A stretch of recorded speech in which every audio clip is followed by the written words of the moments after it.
سورہ فاطر آیت نمبر 18۔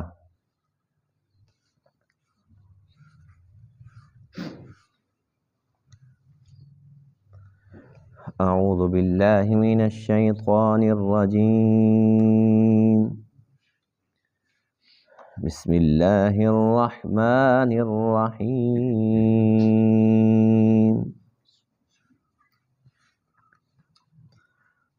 وما يستوي الأعمى والبصير ولا الظلمات ولا النور ولا الظل ولا الحرور وما يستوي الأحياء ولا الأموات إن الله يسمع من يشاء وما أنت بمسمع من في القبور إن أنت إلا نذير إنا أرسلناك بالحق بشيرا ونذيرا وَإِن مِّنْ أُمَّةٍ إِلَّا خَلَا فِيهَا نَذِيرٌ وَإِن يُكَذِّبُوكَ فَقَدْ كَذَّبَ الَّذِينَ مِن قَبْلِهِمْ جَاءَتْهُمْ رُسُلُهُم بِالْبَيِّنَاتِ وَبِالزُّبُرِ وَبِالْكِتَابِ الْمُنِيرِ ثم أخذت الذين كفروا فكيف كان نكير۔ صدق اللہ العظیم۔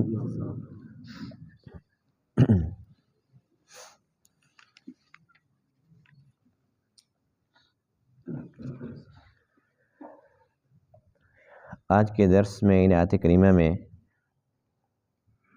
اللہ تعالیٰ نے حق اور باطل کو مختلف مثالوں کے ساتھ، اور مثالیں بھی بالکل عام فہم، ہر ایک بندہ ان مثالوں کو آسانی کے ساتھ سمجھ سکتا ہے۔ اللہ تعالیٰ نے اپنے بندوں کو سمجھایا کہ حق کیا ہے اور باطل کیا ہے۔ فرمایا کہ حق اتنا واضح ہے، اگر کوئی اس کو قبول کرنا چاہے، قبول کرنے والا ہو، جس طریقے سے ایک اندھا ہے اور ایک دیکھنے والا ہے، دونوں میں فرق ہے نہیں ہے؟ اسی طریقے سے ایک طرف اندھیرا ہے، ایک طرف روشنی ہے، تو ظاہر سی بات ہے کہ جو دیکھنے والا ہے وہ حق، اسی طریقے سے ایک طرف اندھیرا ہے وہ باطل ہے، ایک طرف روشنی ہے وہ حق ہے۔ اسی طریقے سے ایک طرف سایہ، ایک طرف دھوپ، ایک طرف زندہ، ایک طرف مردہ۔ کتنی پیاری مثالیں ہیں اور کتنی آسان مثالیں ہیں۔ اللہ فرماتے ہیں کہ کوئی ایسی بات نہیں ہے کہ حق تک پہنچنا کوئی ناممکنات میں سے ہو، کوئی مشکل ہو۔ اللہ نے ہر ایک انسان کو دماغ دیا، وہ تھوڑا سا غور و فکر کرے۔ یہ تو اللہ تعالیٰ کا احسان عظیم ہے کہ اس نے اپنے بندوں کو راہ راست پر لانے کے لیے پیغمبروں کا سلسلہ جاری فرمایا۔ اگر پیغمبر نہ بھی آتے تو ہر ایک انسان کے اندر دماغ تو ہے، اس دماغ کے ساتھ اگر وہ اللہ کی قدرت کی نشانیوں کے اندر غور و فکر کرے تب بھی وہ مانتا کہ ہاں اللہ ہے، وہ مانتا کہ وہ یکتا ہے، وہ مانتا کہ سب کچھ اسی کے قبضے قدرت میں ہے۔ پھر اللہ فرماتے ہیں کیا وجہ ہے کہ حق اتنا واضح بھی ہے اور حق تک پہنچنے کے لیے تمہیں اتنے پیارے اعضاء بھی دیے، تمہیں عقل مند بنایا، اور پھر وعدہ الست کی یاد دہانی کے لیے پیغمبر بھی بھیجے، اور اس کے باوجود پھر تمہاری حالت یہ ہے کہ تم پھر بھی کہتے ہو کہ یہ غلط ہے۔ پھر اللہ تعالیٰ نے اپنے پیارے محبوب علیہ السلام کو تسلی دی ہے کہ اے محبوب، آپ کو یہ لوگ جھٹلاتے ہیں تو آپ اس پر پریشان نہ ہوا کریں۔ آپ سے پہلے جتنے بھی نبی تشریف لائے سب کے ساتھ ان کے امتوں نے یہی کیا۔ اکثر لوگ جھٹلانے والے تھے، ہر نبی کے ماننے والے ہر دور میں کم ہی رہے۔ پھر اللہ فرماتے ہیں کہ ان کا کام ہی یہی ہے، جھٹلانا، تو آپ اپنا کام جاری رکھیں، انہوں نے اپنا کام کرنا ہے۔ آپ کا کام ہے ہمارا پیغام پہنچانا، حق کا راستہ دکھانا، کوئی چلے یا نہ چلے آپ کی ذمہ داری نہیں ہے، یہ اللہ کے اختیار میں ہے۔ وہ جس کو چاہتا ہے ہدایت عطا فرماتا ہے، اور جس کے اندر طلب ہی نہ ہو اللہ اس کو زبردستی ہدایت نہیں دیتا۔ پھر اللہ تعالیٰ نے ان کافروں کی بھی ایک مثال دی ہے، فرمایا کہ جیسے کوئی بندہ مر جاتا ہے تو اب اس کو تبلیغ کرنے کا کوئی فائدہ نہیں ہے۔ جب تک وہ زندہ تھا تب تک اس کو ہم کو بات سمجھاتے تو اس میں امید والی بات تو تھی، جب بندہ مر ہی گیا، اب دارالعمل سے دارالجزا منتقل ہو گیا، اب اس کو سمجھائیں گے تو کیا سمجھائیں گے؟ فرمایا کہ جیسے قبروں کے اندر لوگ پڑے ہوئے ہیں، آپ ان کو نہیں سنا سکتے، اللہ تو سنا سکتا ہے نا، آپ نہیں سنا سکتے، بس ان کی مثال ایسے ہے، یعنی کہ بات کافروں کی ہو رہی ہے، بات عام قبر والوں کی نہیں ہو رہی، ایک مثال ہے کہ جس طریقے سے آپ قبر پر جا کر تبلیغ شروع کر دیں، 2 گھنٹے کرتے رہیں تو انہیں کیا فائدہ پہنچنا ہے؟ ان کافروں کے پاس جائیں اور ایسی تبلیغ کرتے رہیں، فائدہ کچھ نہیں ہونا۔ لیکن آپ کی ذمہ داری یہی ہے کہ آپ نے جانا ہے اور ہمارا پیغام پہنچانا ہے۔ اس کے بعد جو نہیں مانے گا، اللہ فرماتے ہیں کہ پھر آپ تو آخر میں آئے، آپ سے پہلے کتنے نبی آ چکے، اور آپ کو ہم نے اپنا کلام عطا فرمایا قرآن مقدس، اس سے پہلے تورات، زبور، انجیل اور صحیفے، جو تقریباً تعداد میں 100 کے قریب لکھے، 100 صحیفے۔ تو جن لوگوں نے ان صحیفوں سے کچھ نہیں سیکھا، تورات سے نہیں سیکھا، زبور سے، انجیل سے نہیں سیکھا، وہ قرآن سے بھی نہیں سیکھیں گے، تو اس میں اللہ کا کیا قصور ہے اور اللہ تعالیٰ کا کیا نقصان ہے؟ آپ اپنا کام کر کے چلے جائیں۔ فرمایا کہ جن لوگوں نے جھٹلایا، جنہوں نے کفر کا راستہ اختیار کیا، اس کے بعد ہم نے ان کو کیسے پکڑا یہ بھی سب جانتے ہیں، اور آج بھی ہماری قوت وہی ہے، قانون وہی ہے، قدرت وہی ہے، جب بھی چاہیں گے تو ہم ایسے ہی پکڑ لیں گے، اور دنیا کے اندر بھی پکڑتے ہیں، اور دنیا میں اگر ہم ڈھیل دے دیں، مہلت دے دیں، تو بالآخر قبر کے اندر بھی پکڑتے ہیں، اور پھر آخرت کے اندر جو ہے وہ پکڑ تو ہے ہی۔ وما یستوی الاعمی، اور نہیں ہے برابر اندھا، والبصیر، اور دیکھنے والا، ولا الظلمات، اور نہ ہی تاریکیاں، ولا النور، اور نہ روشنی، دونوں برابر نہیں ہیں، ولا الظل، اور نہ ہی برابر ہے سایہ، ولا الحرور، اور نہ دھوپ، وما یستوی الاحیاء، اور نہیں ہے برابر زندے، ولا الاموات، اور نہ ہی مردے، ان اللہ یسمع، بے شک اللہ تعالیٰ سناتا ہے، من یشاء، جس کو چاہتا ہے، وما انت بمسمع، اور آپ نہیں ہیں سنانے والے، من فی القبور، ان کو جو قبروں میں ہیں، ان انت الا نذیر، نہیں ہیں آپ مگر ڈرانے والے، انا ارسلناک بالحق، بے شک ہم نے آپ کو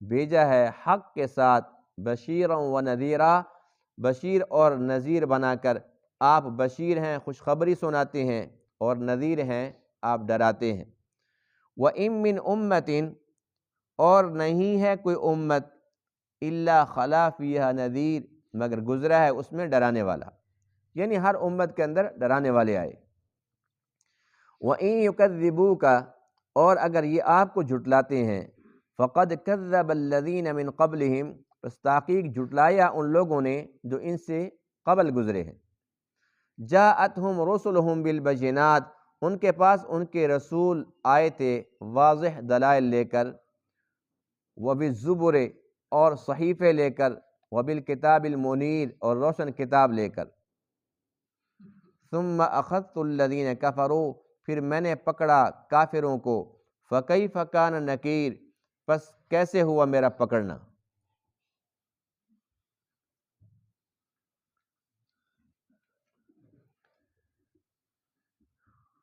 2 درس پہلے ہم نے اللہ کی قدرت کی ایک نشانی پڑھی تھی، وما یستوی البحران، کہ 2 دریا ایک جیسے نہیں ہیں۔ ھذا عذب فرات، ایک کا پانی میٹھا بھی ہے، فرات پیاس بجھانے والا، سائغ شرابہ، مشروب بہترین ذائقے والا، وھذا ملح اجاج، دوسرے کا نمکین بھی ہے اور کڑوا بھی ہے۔ یعنی اللہ نے ایک مثال دی کہ یہ دونوں ایک جیسے نہیں ہیں۔ یہ وہی سلسلہ ہے جو آج کے درس کے اندر بھی ہے، ویسی ہی مثالیں ہیں جو اللہ نے دی ہیں۔ وما یستوی الاعمی والبصیر، کہ ایک اندھا ہے اور ایک دیکھنے والا، دونوں برابر نہیں ہو سکتے۔ ظاہر سی بات ہے کہ جو دیکھنے والا ہے اس کے پاس آنکھیں ہیں، وہ دیکھ کر سیدھے راستے پر چلے گا، اور جس کے پاس آنکھیں نہیں ہیں تو وہ بھٹکے گا، کبھی کہیں گرے گا کبھی کہیں پر گرے گا۔ ولا الظلمات ولا النور، اسی طریقے سے ایک طرف ظلمت ہے، تاریکی ہے، اور ایک طرف روشنی ہے۔ اب روشنی کے اندر تو سب کچھ نظر آ رہا ہے، اور جہاں تاریکی ہے وہاں کچھ نظر نہیں آ رہا، تو وہاں تو ٹھوکریں ہیں، دھکے ہیں، کچھ راستہ نظر ہی نہیں آتا، انسان چلے گا کیسے؟ اسی طریقے سے ولا الظل ولا الحرور، ایک طرف سایہ ہے، سائے پر ہم کام بھی کر سکتے ہیں، آرام بھی کر سکتے ہیں، ولا الحرور، دوسری جانب دھوپ ہے، دھوپ پر کام تو کر سکتے ہیں لیکن کتنی دیر؟ تھوڑی دیر کریں گے۔ کیا ہم دھوپ پر آرام کر سکتے ہیں؟ نہیں کر سکتے۔ اسی طریقے سے ایک انسان زندہ ہے، ایک مردہ ہے، دونوں کی حیثیت مختلف ہے، ایک جیسے نہیں ہو سکتے۔ اسی طریقے سے ایمان اور کفر بھی ایک جیسے نہیں ہو سکتے، اسی طریقے سے حق اور باطل بھی ایک جیسے نہیں ہو سکتے۔ ایک طرف ایمان ہے، اس کے دل کے اندر روشنی ہے، اس کا دل منور ہے، دوسری طرف شرک ہے، کفر ہے، نفاق ہے، وہ تو ظلمت ہے، تاریکی ہے، اس کا دل سیاہ ہے۔ تو ایک کا دل روشن ہے، ایک کا سیاہ ہے، دونوں دنیا کے اندر بھی ایک جیسے نہیں ہیں، اور قبر میں بھی ایک جیسے نہیں ہیں، اور حشر میں بھی ایک جیسے نہیں ہیں، ان دونوں کے اندر بہت زیادہ فرق ہے۔ یہ وہ مثالیں ہیں جو آج کے درس کے اندر ہم نے پڑھی، اور میں پہلے بھی عرض کرتا رہتا ہوں کہ قرآنی جو مثالیں ہیں وہ ایسی ہیں کہ اس کے لیے ضروری نہیں ہے کہ کوئی بندہ ایم اے پاس ہو، کوئی فلاسفر ہو، کوئی ڈاکٹر ہو، کوئی انجینئر ہو، کوئی پی ایچ ڈی ہو۔ ایک پڑھا لکھا یا ان پڑھ دونوں برابر ہیں۔ ہر بندہ سمجھ سکتا ہے کہ دھوپ اور چھاؤں الگ الگ چیزیں ہیں۔ ہر بندہ سمجھ سکتا ہے کہ اندھا اور دیکھنے والا ایک جیسے نہیں ہے۔ ہر بندہ سمجھ سکتا ہے کہ ایک طرف روشنی ہے، ایک طرف تاریکی ہے، ایک جیسے نہیں ہے۔ ہر بندہ سمجھ سکتا ہے کہ ایک طرف زندہ ہے، ایک طرف مردہ ہے، دونوں کی حیثیت ایک جیسی نہیں ہے، بہت زیادہ فرق ہے۔ تو اللہ تعالیٰ نے ان مثالوں کے ساتھ ہمیں سمجھا دیا کہ حق کیا ہے اور باطل کیا ہے۔ اور وہ لوگ جو کافر تھے، مشرک تھے، اور آپ علیہ الصلاۃ والسلام کی تعلیمات نہیں اپناتے تھے، مخالفت کرتے تھے، آپ کی تو چاہت تھی کہ ہر ایک بندہ راہ راست پر آ جائے، لیکن آپ کی چاہت سے کیا ہونا تھا؟ اِنَّکَ لَا تَهْدِي مَنْ أَحْبَبْتَ، اللہ فرماتے ہیں کہ جس کو آپ پسند کرتے ہیں آپ ہدایت نہیں دے سکتے، وَلَكِنَّ اللَّهَ يَهْدِي مَن يَشَاءُ، اللہ جس کو چاہتا ہے ہدایت دیتا ہے، وَهُوَ أَعْلَمُ بِالْمُهْتَدِينَ، اور وہ جانتا ہے ہدایت یافتہ کو، اس کو پتہ ہے کہ کس کو دینی ہے، جس میں طلب صادق ہوگی، جس میں جذبہ ہوگا، تڑپ ہوگی، اسی کو ہدایت ملے گی۔ اللہ سب کچھ دے دیتا ہے بن مانگے، بغیر طلب کے، جیسے کافروں کو سب کچھ دے دیا، لیکن ہدایت نہیں دیتا جب تک اس کی اپنی طلب نہ ہو۔ آپ علیہ الصلاۃ والسلام نے کتنی اپنی چاہت دکھائی، جذبہ دکھایا اور محنت فرمائی اپنے چچا کے لیے، لیکن چچا نے کہا نہیں۔ تو اللہ فرماتے ہیں کہ جب یہ کہہ رہے نہیں تو آپ کی چاہت پر میں کیوں اس کو ہدایت دوں؟ یہ بھی کہہ کہ ہاں مجھے چاہیے تو دیکھو پھر میں اس کے لیے کیسے ہدایت کے راستے کھولتا ہوں۔ تو اللہ تعالیٰ نے کافروں کو مثال دی ہے مردوں سے کہ یہ مردے ہیں۔ آج کے درس کے اندر ان آیات کے اندر جس کا جو ظاہری ترجمہ یہ ہے کہ اللہ جس کو چاہے سنا سکتا ہے، اور آپ ان کو نہیں سنا سکتے جو قبروں میں ہیں۔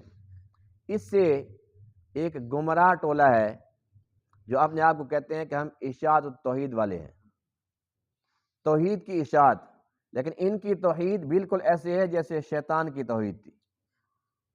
وہ کیسے؟ وہ ایسے کہ شیطان کو جب اللہ نے حکم دیا کہ تو سجدہ کر آدم کو، تو اس نے کہا کہ میں غیر اللہ کو سجدہ نہیں کر سکتا۔ بظاہر تو توحید ہی دکھا رہا تھا نا۔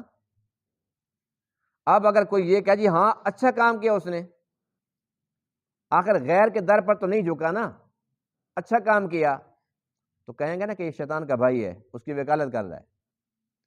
جب اللہ کا حکم تھا، جب حکم اللہ کا آ جائے تو پھر ہم نے کیا سوچنا اور کیا سمجھنا۔ اب یہ جو ہم طواف کرتے ہیں تو وہاں پر ہے کیا بتاؤ، سوائے اللہ کے حکم کے اور کیا ہے؟ ایک کمرہ ہی ہے نا، دنیا میں اور کمرے نہیں ہیں۔ کمرے تو بے شمار ہیں، گھر تو بے شمار ہیں، اللہ فرماتے ہیں کہ یہ میرا گھر ہے، لگاؤ چکر، گھومو یہاں پر۔ اگر کسی کو کچھ پڑھنا آتا ہے تو گھومتے ہوئے چکر لگاتے ہوئے پڑھتا رہے، عبادت ہے، لیکن کچھ بھی نہیں آتا، کچھ بھی نہیں آتا تو یہ نہیں کہیں گے کہ چل تو بیٹھ جا، تیرا کیا فائدہ خالی گھومنے کا؟ خالی گھومنا بھی وہاں پر عبادت ہے۔ یہ کچھ پڑھنا فرض واجب نہیں ہے۔ اب یہ فلسفہ کیا ہمیں سمجھ آتا اگر ایمان نہ ہوتا؟ بتائیے، آتا؟ وہاں پر ایک پتھر ہی تو ہے جس کو حکم ہے کہ چومو، اور جو بھی چومے گا یہ اس کے گناہ جذب کر لیتا ہے۔ اور حدیث پاک میں ہے کہ یہ حجر اسود، یہ وہ پتھر ہے کہ جو اس کو بوسہ دے گا، قیامت کے دن اللہ اس کو زبان بھی دے گا، اس کو آنکھیں بھی دے گا، اور اس کو پہچان بھی دے گا کہ یہ سفارش کرے گا، اے اللہ یہ آیت ہے میرے پاس، اس نے مجھے چوما تھا۔ اب حضرت عمر اتنا بڑا صحابی، وہ کہتا ہے اے حجر اسود، میں جانتا ہوں ہے تو پتھر ہی، تیری کیا اوقات، بات یہ ہے کہ میرے نبی نے جو تجھے بوسہ دی ہے، میرے نبی نے فرما دیا اس کو بوسہ دو، ورنہ تو پتھر ہوتا تجھے میں چومتا۔ یہ جنت سے آیا ہے، ورنہ یہاں کتنے پتھر ہیں، کتنے پہاڑ ہیں پاکستان میں، دنیا کے اندر ہیں ہی نہیں ہے۔ تو یہ باتیں ہمیں کیسے سمجھ آتی؟ یہ ایمان سمجھا رہا ہے۔ اب شیطان نے کیا کہا کہ جب اللہ موجود ہے تو میں آدم کو سجدہ کروں، اللہ کے غیر کو کروں؟ ارے کم بخت، جب اللہ خود فرما رہا ہے، وہ کہتا ہے جانور کو کر، وہ کہتا ہے زمین پہ کر، وہ کہتا ہے ادھر منہ کر کے کر، جو اس کا حکم ہو سر آنکھوں پر۔ ہم تو اس کے حکم کے غلام ہیں۔ ہم نے ضروری پوچھنا ہے کہ ہاں اس نے کہا ادھر منہ کر کے نماز پڑھو، سب نبیوں نے پڑھی کہ نہیں پڑھی؟ پھر اس نے کہا ادھر نہیں کرنی، اب ادھر منہ کرنا ہے، میں نے قبلہ تبدیل کر دیا، کسی نے پوچھا؟ اس کی مرضی، سب نبیوں کو کہتے ہیں ادھر منہ کر کے نماز پڑھو، تمہارا قبلہ یہ ہے جو ہمارا قبلہ اول ہے۔ جب ہمارے نبی کے بارے یہ فرمایا کہ تیرا قبلہ میں نے تبدیل کر دیا، تو اس کی مرضی ہے۔ پہلے بھی اس کا حکم تھا، وہ سب بھی ٹھیک تھا، اب اس کا حکم ہے، یہ بھی بالکل ٹھیک ہے۔ تو یہ کہتے ہیں کہ ہم توحید کی اشاعت کرنے والے ہیں۔ توحید ان کی بالکل ایسی ہے جیسے ابلیس کی تھی، اور اس کے اندر ہر بندے پہ فتوے، یہ کافر ہے اور یہ مشرک ہے، اور یہ کافر ہے یہ مشرک ہے، ان کے پاس کوئی ایسی مہر ہے بس وہ چلتی رہتی ہے۔ اب ان کا فتویٰ موجودہ یہ ہے کہ جو یہ کہتے ہیں کہ قبر کے اندر مردہ سنتا ہے تو وہ کافر ہے۔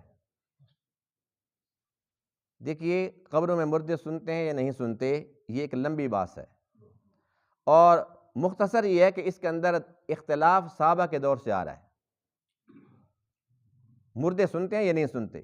ایک ہے اللہ کے نبی زندہ ہیں، اس پر کوئی اختلاف نہیں ہے، اس پر سب کے سب متفق ہیں کہ اللہ کے نبی زندہ ہیں، سب کے سب اپنی قبروں میں نماز پڑھتے ہیں، اور آپ علیہ السلام روضہ پاک کے اندر حیات ہیں، آپ کا جسم مبارک بھی بالکل صحیح سلامت ہے، اور جو خوش نصیب وہاں پر جا کر سلام پڑھتا ہے تو آقا سنتے بھی ہیں، جواب بھی دیتے ہیں۔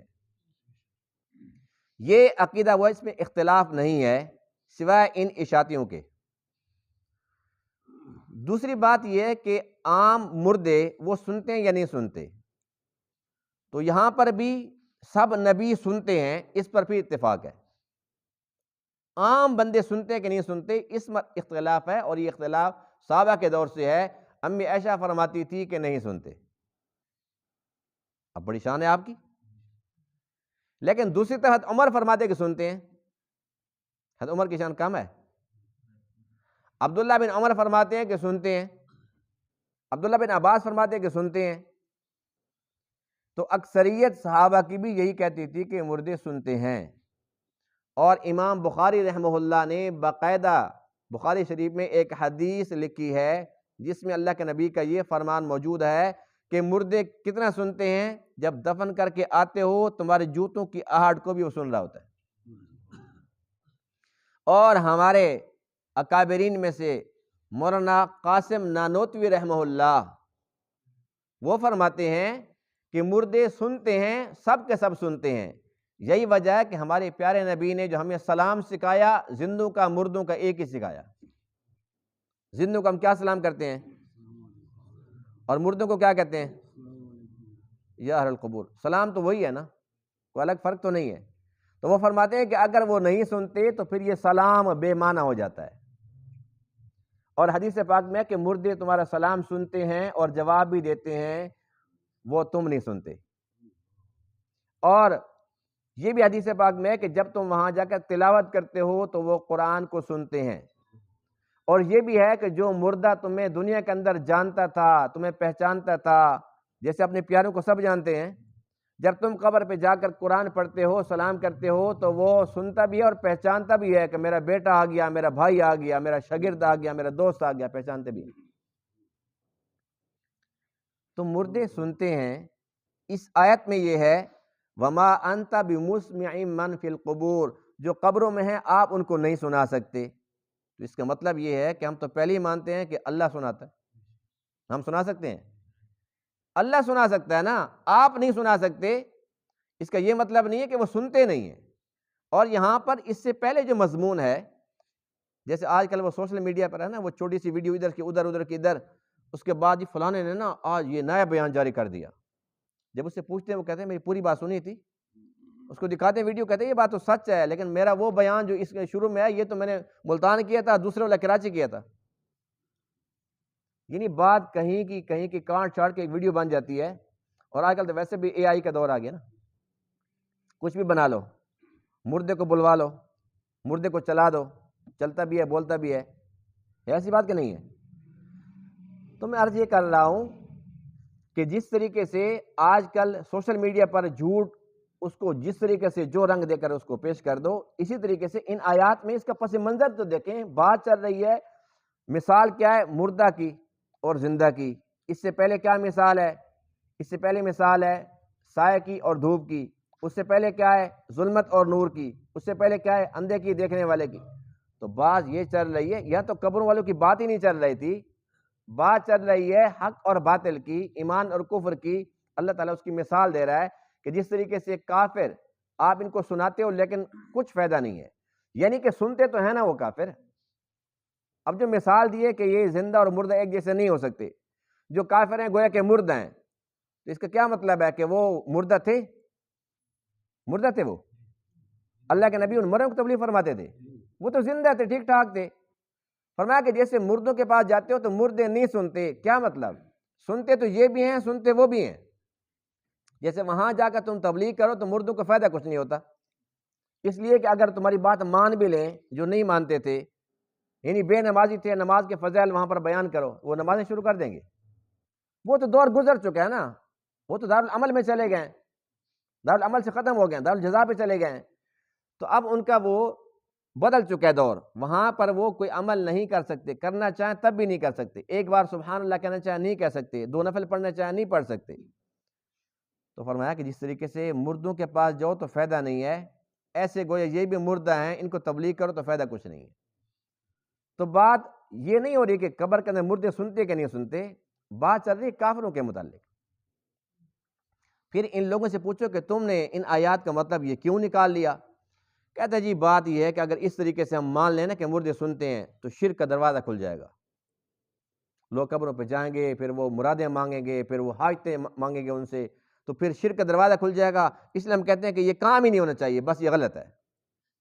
اچھا آپ ایمان سے بتاؤ، میرا ایک چھوٹا سا سوال ہے، مردوں سے اگر مرادیں مانگنا ناجائز ہے مان لیا، تو زندوں سے مانگنا جائز ہے؟ پھر ان کو گولی مار دو۔ وہ جو مردوں سے خطرہ ہے کہ وہاں لوگ جا کے مرادیں مانگیں گے، چلو وہ تو مر چکے ہیں، اب زندوں کے پاس جائیں گے، پیروں کے پاس کیوں نہیں جاتے؟ دعا کریں گے اللہ مجھے بیٹا دے دے، میرا قرضہ اتر جائے جی، نہیں جاتے ان کے پاس، یہ مرادیں نہیں ہیں جی۔ تو مردوں کے پاس بھی جائز نہیں ہے تو زندوں کے پاس بھی جائز نہیں ہے۔ ہمارا عقیدہ تو یہ ہے، اب اس بات سے بچنے کے لیے کہ یہاں شرک کا دروازہ نہ کھل جائے، ان آیات کی بھی پھر وہ تشریح اور طریقے سے کر دینا جی، پھر لوگ شرک کے اندر مبتلا ہو جائیں گے۔ ہمارا تو عقیدہ یہ، ہم الحمدللہ مشرک نہیں، ہم تو موحد ہیں، لیکن توحید ہماری ایک نمبر ہے، شیطانی نہیں ہے، ابلیس والی توحید نہیں ہے۔ ہم اس لیے کہتے ہیں کہ جو مر چکے ہیں ان سے بھی مانگنا جائز نہیں، جو زندہ ہیں ان سے مانگنا بھی جائز نہیں۔ مانگنا کس سے ہے؟ ایک اللہ سے مانگنا ہے۔ تو بندہ یوں بھی تو سمجھا سکتا ہے، یہ ضروری ہے کہ بندہ قرآن کی آیات کی تحریف کرے اور پھر ایک اور آیت نکال دی، دوسری آیت، تیسری، اور یقین جانے جتنی بھی آیات اس قسم کی ہیں قرآن کے اندر، بے شمار جگہ پر ہیں، سب کے اندر بات ہوتی ہے کافروں کی، بات ہوتی ہے مردوں کی۔ کون سے مردے؟ کافر۔ بات ہوتی ہے بتوں کی، وہ بھی تو مردہ نا، یعنی جو قبر کے اندر عام انسان جاتا ہے، اس کے بارے میں تو ہم نے حدیث کے اندر یہ پڑھا ہے کہ جب یہ جاتا ہے تو وہاں پر فرشتے پہنچ جاتے ہیں، پہنچتے کہ نہیں پہنچتے؟ فرشتے وہاں پر پہنچ جاتے ہیں اور سوال جواب ہوتا ہے۔ تو بتائیے کہ جب سنتا ہی نہیں ہے، وہ زندہ ہی نہیں ہے، تو سوال جواب کرنا ایک مذاق ہے کہ نہیں ہے؟ پھر اس کے بعد حدیث پاک میں ہے کہ تم اس کو مٹی کا ڈھیر مت سمجھو، جنت کے باغوں میں سے ایک باغ ہے، یہ جنت کے گڑھوں میں سے ایک گڑھا ہے۔ یہ حدیث کتنی مشہور ہے، سب نے سن رکھی ہے، سب نے پڑھ رکھی ہے۔ تو آپ بتائیے کہ پھر اس قبر کا باقی کیا بچ جاتا ہے؟ جب وہ کہتے ہیں کہ بس وہ گیا تو ختم، یہاں کچھ نہیں ہے۔ اللہ کے نبی فرماتے ہیں کہ وہ مردہ تمہارا سلام سنتا ہے، جواب دیتا ہے، اور اس کے بعد یہ کہ تمہارے جوتوں کی آہٹ سنتا ہے، بندوں کو پہچانتا ہے، اور یہ کہتے ہیں کچھ بھی نہیں ہے اس قبر میں، کچھ نہیں ہے۔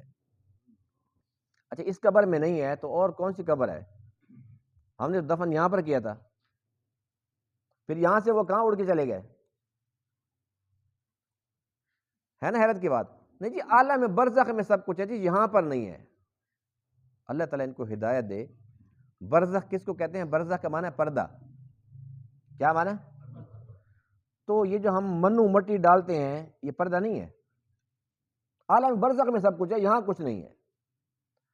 تو عالم برزخ میں یہی ہے کہ یہ پردے میں سب کچھ ہے، یعنی کہ یہاں کچھ نظر نہیں آ رہا، لیکن اگر دیکھ کر ماننا ہے تو پھر ہو جاؤ کافر، کیونکہ اللہ تعالیٰ کے یہاں تو یہ دیکھ کر ماننا معتبر ہی نہیں ہے، ایمان بالغیب وہاں تو یہ چلتا ہے۔ تو اس لیے یہ ٹولہ آج کل بہت زیادہ لوگوں کو گمراہ کر رہا ہے، اور جی بس ظاہر سی بات ہے جی، انہوں نے تو جہاں پر اللہ نے ان کو توفیق دینی ہے، اور جن کو اللہ نے توفیق دینی ہے کہ بھی بلاؤ ان کو، اور وہ بھی گمراہ اور تم بھی گمراہ، لوگ بلائیں گے ان کو۔ اور افسوس اس بات کا ہے کہ وہ بھی کہتے ہیں ہم عاشق رسول ہیں۔ کمال کی بات تو یہ ہے، عاشق رسول وہ ہیں جو رسول کو زندہ نہیں مانتے۔ جو ان کو کہتے ہیں کہ عاشق رسول ہیں، تو بتائیے کہ پھر وہ کہاں پہ کھڑے ہیں؟ جو نبی کو زندہ نہ مانے، اور انہی کے ٹولے کے لوگ احمد سعید ملتانی مردود، اللہ اس کی قبر پہ لانتے بھیجے، اس نے یہ کہا تھا کہ تم کہتے ہو نبی زندہ ہے تو مجھے لے جاؤ وہاں پر مدینہ، نکالو قبر کے اندر حضور پاک کو، میں چونٹی مار کے چیک کروں گا۔ کہتے پتہ چل جائے گا نا زندہ ہے تو پھر ہلے گا نہیں۔ کلمہ یہی پڑھتے تھے جو ہم پڑھتے ہیں۔